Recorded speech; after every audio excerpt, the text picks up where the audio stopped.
Hello, welcome back. This is Saints and Sinners Alike, and this channel is going to be about my progression in life and into the Church of Jesus Christ of Latter-day Saints. I am still trying to figure out how to work vlogging, so I apologize if a lot of different things change. I'm just trying to get the best for y'all. If you have ideas, let me know.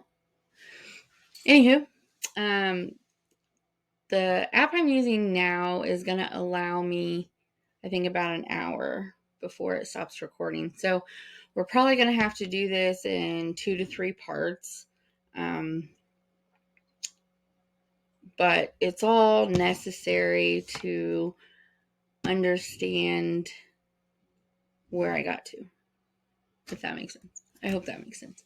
Okay, so I was born in Mississippi, and I had bright red hair, bright blue eyes, and pale white skin, and sunburnt anytime I went outside.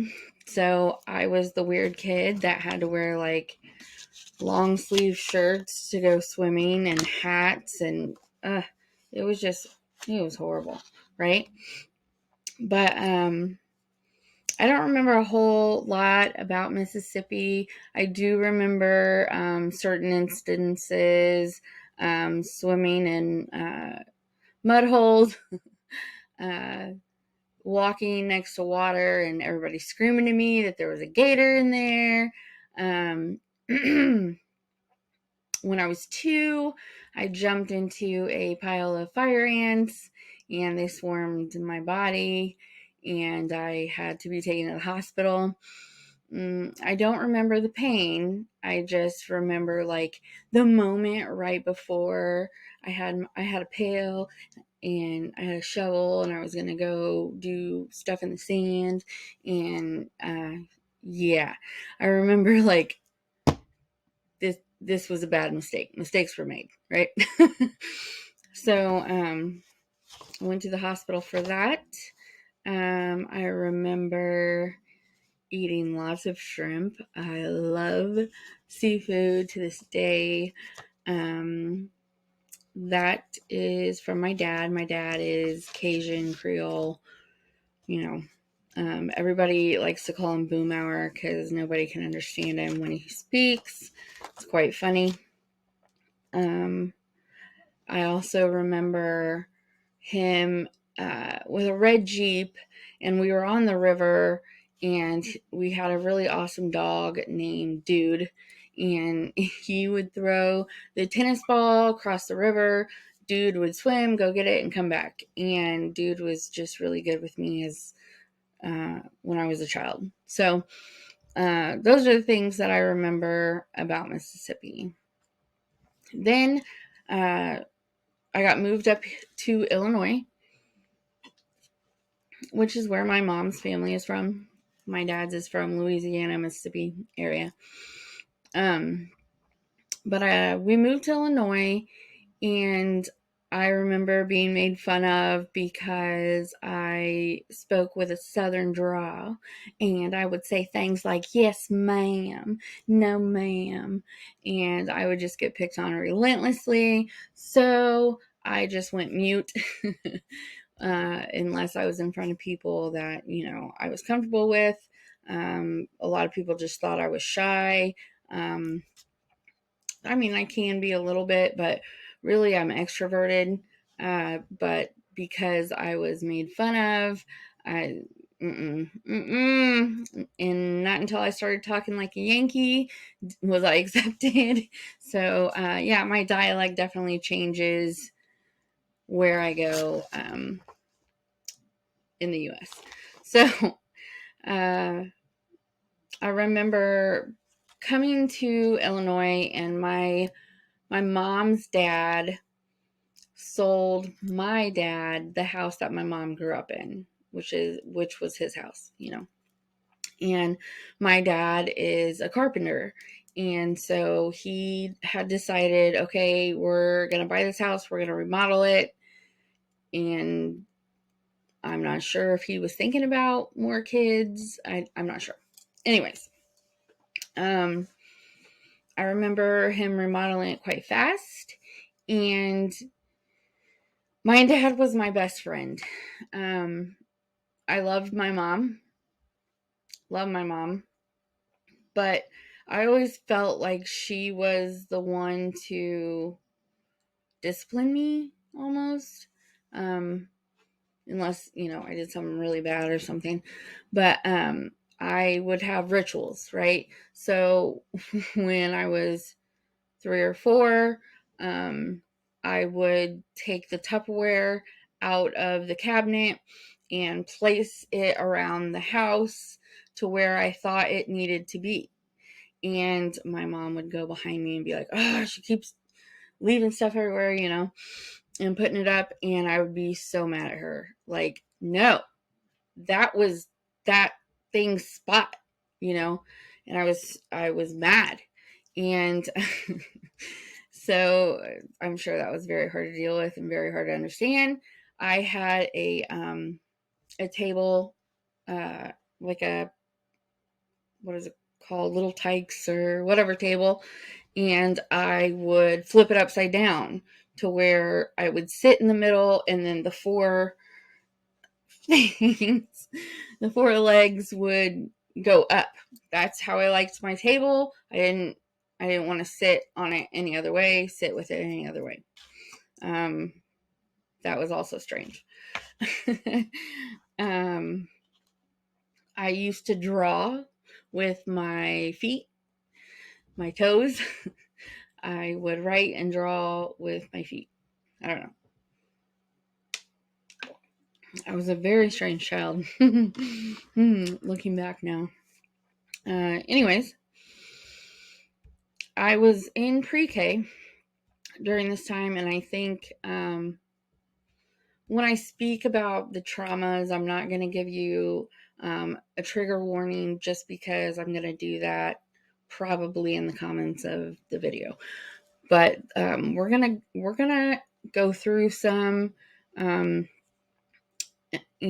explore a little bit about it, just so that you come to know why I have issues in other areas later. So, okay. Are you with me? Stay with me. Okay, so anyways, at pre-K, there was a few different instances. So one instance was the teacher's aides or whatever. All of us children would be on cots at nap time, and one of the teacher's aides or whatever, I think they were teenagers, and another one went around and they were putting hot sauce on our lips and our tongue, right? And I didn't understand it, and they did it to me, and I lost it. And so my mom ended up finding out. She worked for DCFS at the time. My mom ended up finding out because I had a kitchen playset, and I would say things. I would have the bottle of ketchup, and I would say things like, "Here, you eat it, you take it," or whatever. And so she ended up asking me about it, and she got enough information that she needed to get those people removed from that daycare. Thankfully, they were also, I guess, tying children down in chairs, just very inappropriate. So, thank goodness for my mother. That's when. Also, at that pre-K, I got bit, like a chunk taken out of my arm. And I was just standing in line, getting ready to go outside for a recess, play, whatever they called it back then. And this kid just came up and just took a chunk out of my arm. And so obviously I was hysterical. They called my mother. My mother had to come get me. I had to get a tetanus shot. And so I was a little horrified and a little more scared of people, grown-ups and people my age alike at this point. Okay, so then this is when the harassment started with two other young boys. And I'm not sure how it really began, other than these two boys would not let me go down the slide, which was my favorite thing to do outside at recess, was to go down this giant slide that they had. And they would tell me I can't go down this slide. They wouldn't let me. And I kept trying. They said, okay, we'll let you go down the slide, but then you have to let us rub your butt. And I was like, I didn't understand, first of all, that was like a sexual thing whatsoever. I was just like, okay, get out of my way. Let me go down the slide. And so these two boys, they were brothers. And when the younger brother seen the older brother do it, he then started doing the same thing. So these two boys, right, would take me into one of those little playhouses and take my pants down, and I would lay on the grass and they would rub my bare butt. And I remember being terrified because that's not what I thought he meant. I thought he just wanted to, like, on my clothes or something. And so I felt dirty and guilty and ashamed because I knew it was wrong. And at that age, when something like that happens, the victim is usually scared to come forward because they think that they are also to blame. Some older, obviously older victims may think that nobody will believe them, or that their harasser, isn't going to be stopped and it's just going to make it worse, right? So I remember trying to tell my mother, and it came out as something like, so-and-so keeps rubbing my belly. And she was like, what? When? How? Where? DCFS questions again. And it came out that we were, doing this in the play place. And so,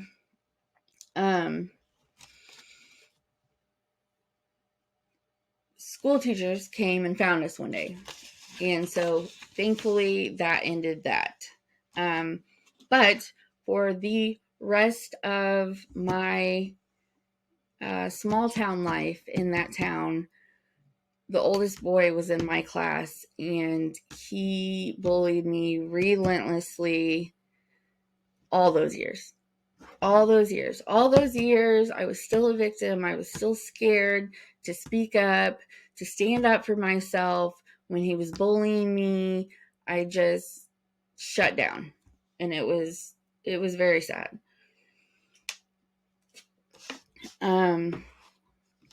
So during that time, I also had a little boy throw dirt, like loose dirt, in my face, and it went in my eyes. And my dad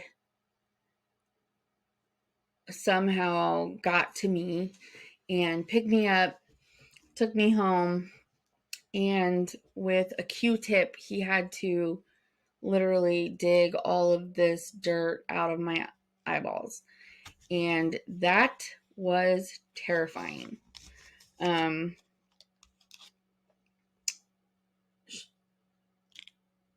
I remember also having a sty on my eye at one point, and him having to take a Q-tip and put the ointment on my eyes. And I thought, this man's trying to kill me. You know, these are my days. They're numbered. But no, my dad really was my hero around that time. He he was a carpenter and he worked really hard. He would come home, however, and my mom would be cooking, cleaning, doing the things that she felt needed done. And my dad would be the one to, play with me, play ball, I don't know, take me outside, go on a bike ride, stuff like that. But the main thing that I remember is him reading Aesop fables to me. And I loved that. Loved it, loved it, loved it. And he would read bigger books to me. And then he wouldn't be there some nights because he had to travel for work. And I would ask my mom to read to me, and she would just kind of scan through it and read. And I knew the difference. And I told her she was doing it wrong. And so only my dad could read to me. He used to read out of encyclopedias and dictionaries to me, and I loved it. I loved it, loved it, loved it. Very strange child. So, as I got a little older, because all these things had happened to me that I felt bullied, right? I asked my parents if I could join karate. I was 7, I want to say, when they approved it. And I took karate very seriously for about 10 years or so. That was something else I did with my dad. So twice a week we would go to karate class, and that was something that was just fun to us, to learn and work hard and be a part of something together. We did go to a national competition in Arkansas, and we both placed fourth in the same thing, and fourth in sparring, which is one-on-one fighting, and we both placed second in kata, which is like a one person, it's almost like a dance, karate, whatever. Anyways, I was the only girl in my age group, and I remember having to fight back to back to back to back against the boys and not getting to rest like they did. And I still brought home a medal. So, but a funny thing is while I was waiting to get back in the ring, I look over and my dad is sparring this humongous man, and he kicks my dad like in the stomach area, lower stomach area, and my dad went flying across the gym and then landed on his butt and just was still sliding.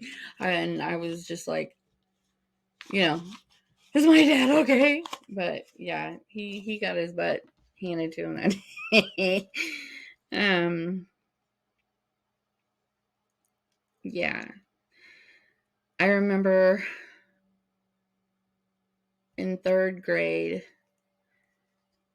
I broke my collarbone riding a bike. So me and my best friend in the town that I lived in were riding a bike. We were on the sidewalk. We were riding to each other, and we both tried to turn or whatever, and her handlebars went into my collarbone, and so it broke it.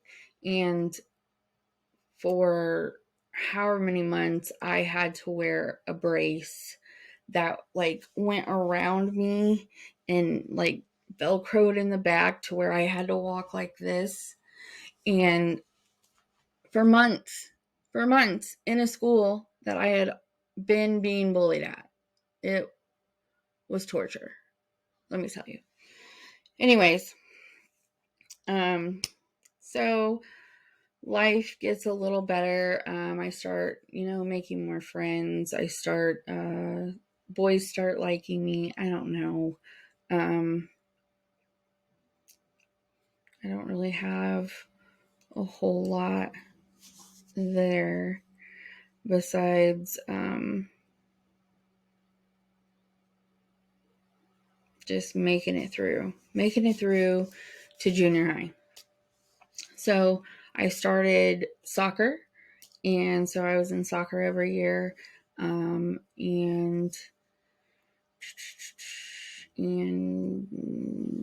this is when I went to church camp. Oh, okay. So this is when I found Jesus. The best story. Okay. So I went to church camp with a bunch of the girlfriends that I was now close to. And,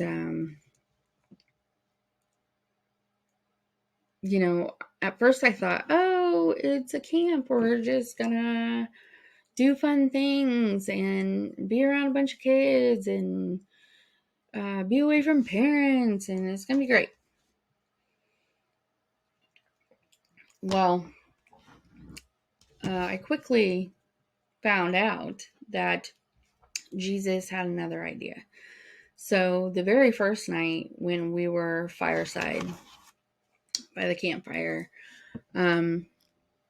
people would get up and give their testimonies, right? And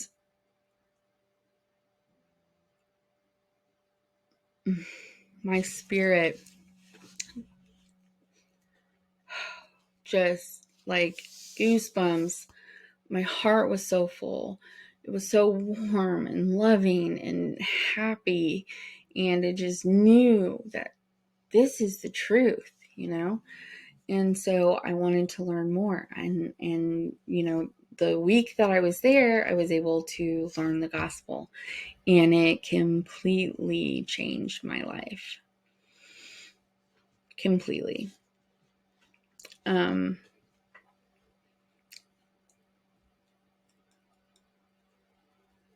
For the most part, I had grown up, a single child up until I was 7, but there was such an age gap that it basically was like I grew up by myself. And so Jesus was someone I would come to need. And I really truly dove into that. I would go to Sunday school and church on Sundays, and then I would go to youth group and any other thing they had, and I would go back to that church camp every summer, right? But the first summer that I knew that Jesus was real, I made the decision to be baptized. I wanted him in my life. And so I got baptized in a lake in a Christian church camp. And that memory will always be a strong memory in my life. And so anyways, I came home and, tried to keep up with doing church things and stuff, but I couldn't really find the right church because I would go to a Methodist or a Baptist or just a few different ones, Lutheran.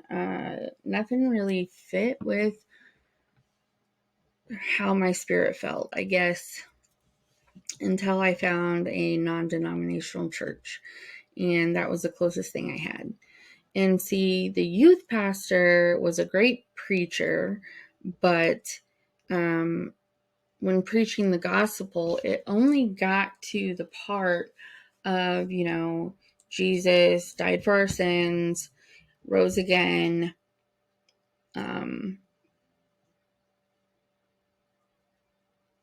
on the third day, you know. And so I didn't have a whole lot of knowledge about anything else. And all I knew from the preachers was love. Like, that was the number one thing that mattered, is Jesus taught love. He loved and he taught love. And he taught that is the most important. So that's the message I got. It's the message I received, and it's the message that I had tried to emulate the best I could for the rest of my life. Now, mind you, I was a very new Christian, so I didn't know what submitting to Christ was yet. But it's coming. So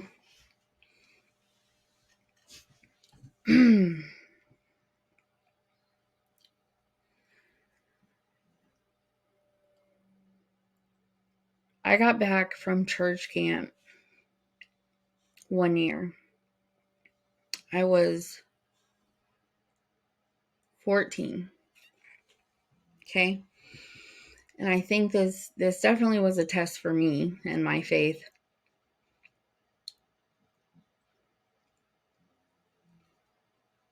But it was something that my brother had to go through, maybe.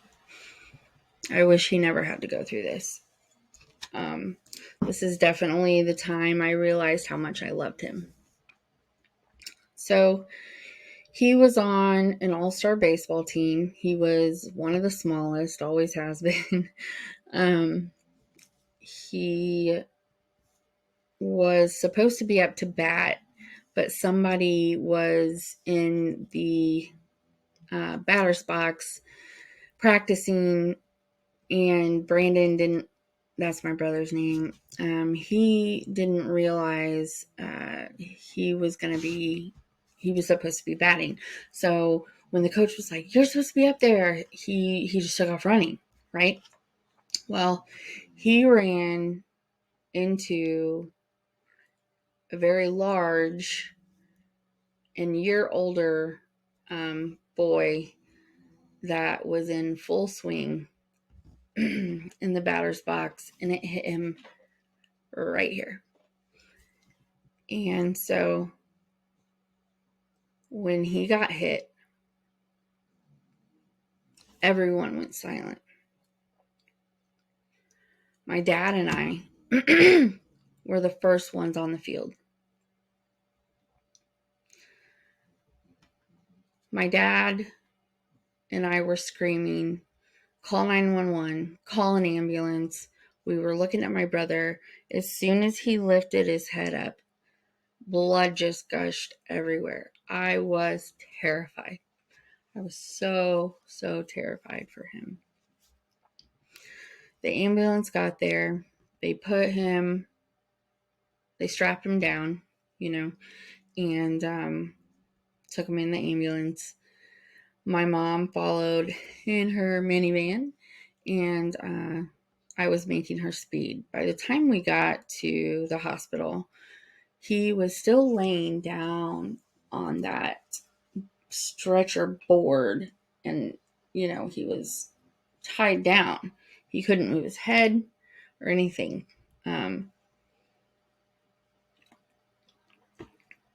They were waiting to take him to like x-ray and all that, but no doctors were in the room. My parents were in complete shock. Like, they weren't really talking. They were just terrified, and they had left the room, I think, to go talk to the doctors to see like what the plan was, right? But during this time, my brother, who was 7, started vomiting blood like profusely. And because he was strapped down, I knew he was going to drown. He was going to drown in his own blood. And so I'm pushing the call light. Nobody's coming. I'm screaming, somebody help, somebody help. Nobody was hearing me. So I went out and I just raised hell. And I was like, you better get someone in here right effing now and blah, blah, blah, and it wasn't until like I was hostile did they listen. But it still took a minute for them to come in. So I wasn't going to let my brother keep just gargling his own blood.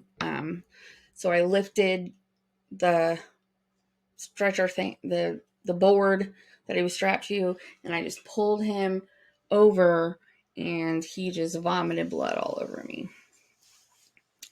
Mind you, I'm 14, right? I didn't care. I wanted my brother to be okay. And so finally they came and got him. They got his test done. They had to wire his teeth and his jaw. And I'm not sure about his nose. But they were like, everything looks fine. And so the first question that my brother had when he got out of there was, did his team win the game? Because they were in the All-Star game. God bless him.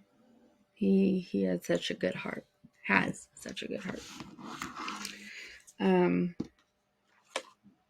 That same little boy at 2 ran into a steel table right here and caused his front 2 teeth to become like black, from bruising or whatever. So until he lost those 2 teeth and got new ones, were they okay? But he has scared us so many times. I feel like he has 9 lives. He was ran over by a go-kart that was an extreme go-kart, and the blade was just turning right next to his head. He had skid marks on his back from the tires. My dad, because of all of the dirt and stuff in the skid marks, my dad turned the hose on and started to hose him down. Well, the hose is well water, and it was sitting in the sun, and so it was scalding hot water on his back. So my poor brother, right? But I really came to know that I absolutely love my brother.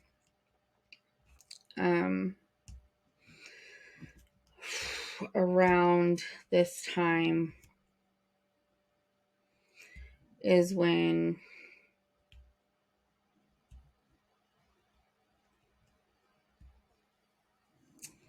we had a house fire. Luckily, nobody was hurt. My dog got out right in time.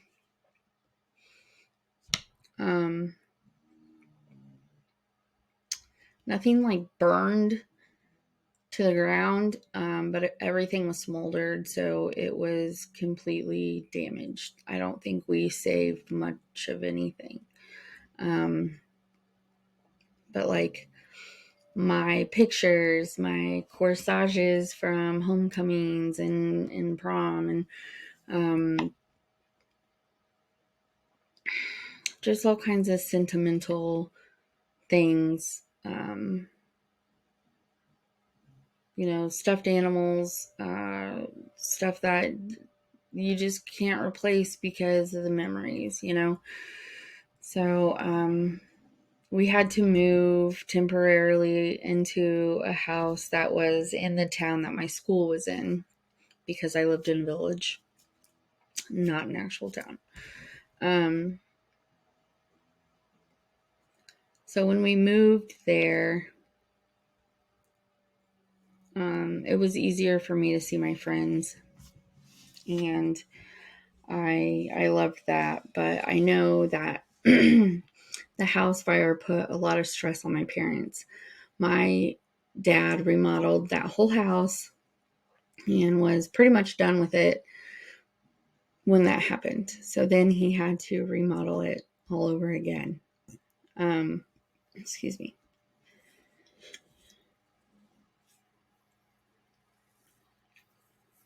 I know that it had to be stressful for my mom, you know, and all of that. But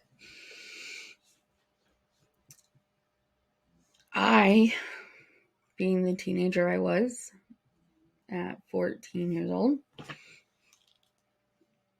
um, was more embarrassed that I had to go to school 3 days in a row in the same clothes in high school, mind you. So I knew I was going to be bullied, I was going to be picked on, and I was just terrified, right? That's what I was concerned about, which I shouldn't have been. Should have been thankful that none of us were hurt. Anyways, the third day that I was wearing the same clothes was 9/11, 2001, my sophomore year. So I came into my first hour class and everybody's watching TV and I'm not sure what's going on, but I hear there were planes that were flown into buildings, and I'm thinking, what kind of pilots are these? Like, shouldn't that be,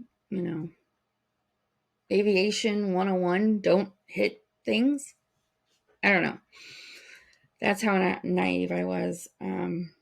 Once I realized what was actually happening, I was a little scared, but then the panic set in for so many people. A lot of people in my town had family that worked in the Twin Towers. So the nation was grieving while my family was also grieving everything that we lost. Um,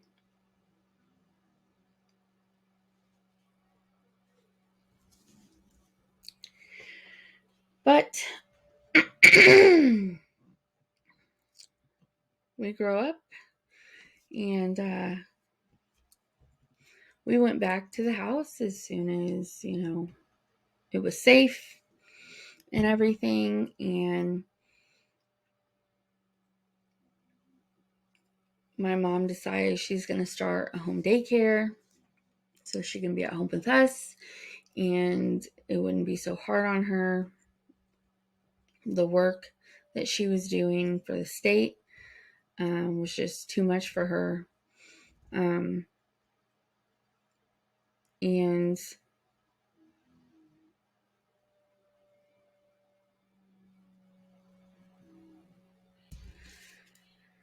she was 41. She had a heart attack. When my dad told me, I instantly wanted to go see her because he said she was in the hospital, and he said, you can't right now. And so I didn't know if I could trust him. Like, is he telling me the full story? Is he trying to hide something from me because I'm a child? I was terrified, I just wanted to see my mom. But I think he was trying to give her some space because it was such a big, stressful thing for her.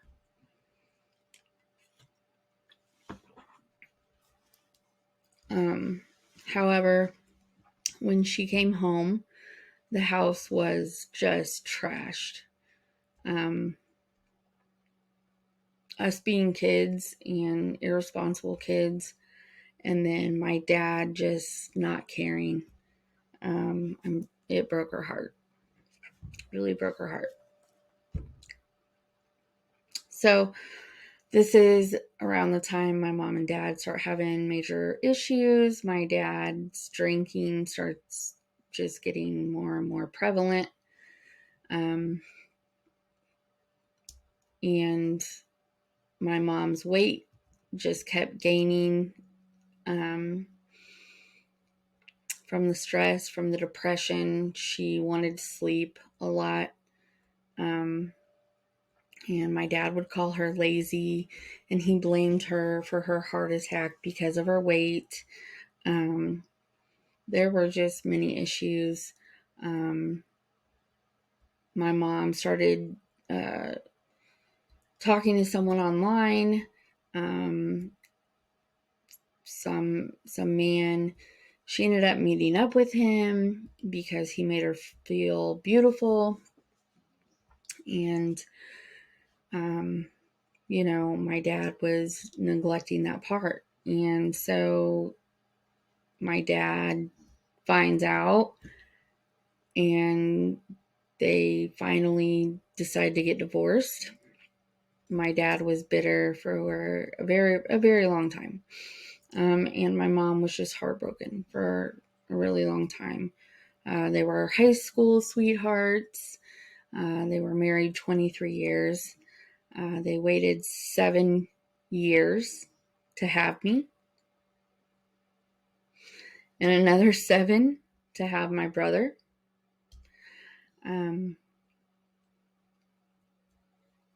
But I know that they tried their best. My view of my mother was she did everything. She took care of everything. The cooking, the cleaning. My dad was a carpenter, so he would come home tired, kick off his boots, just want to rest, sleep, possibly, like he had to shower, but he wanted to eat dinner and go to bed. And my mom, she was cooking, cleaning, doing the dishes, the laundry, making sure me and my brother were okay, all that. And it was just so much stress on her. So eventually they split, and my mom moves in with her boyfriend, her new boyfriend. And he has 2 children, a son that was a couple years older than me, and a daughter that was like 6 months older than me. So me and her became really close really quickly, and to this day she is still my sister. Even though our parents are no longer married.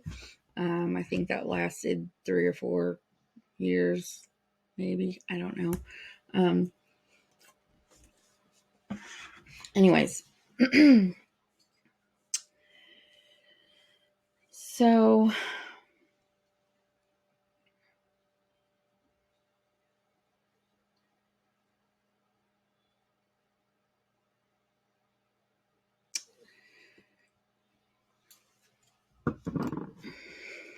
my mom during this time was literally losing her mind.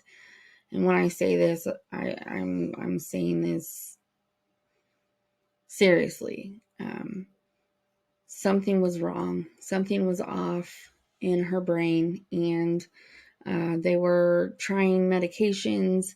One that they had put her on is one that they had put my grandfather on right before his passing, and he just went absolutely crazy too. She, like, nobody wanted to be around her. They pushed her out, her whole family, because they didn't know how to deal with her, and she was hard to deal with, which is sad. But I stayed by her side. I reminded her of the love her and my dad had for each other. And I reminded her that everything's going to be okay and that I'm okay. My brother went to live with my dad because my mom couldn't take care of him. He has ADHD, and it was hyperactive, and it was just at the point that he was at that age he needed his dad. I tried my best to be there for my mom. And then when we moved in with her boyfriend, it was in Decatur, Illinois. And so I went from a village to a major city, and people used to call it Little Chicago. I went from a school that was all white to a school that was 70% black. And so it was a big, culture shock for me, but I absolutely loved it because it was different, and it was like a breath of fresh air because my dad would never let me out of the house, and now I have some freedom.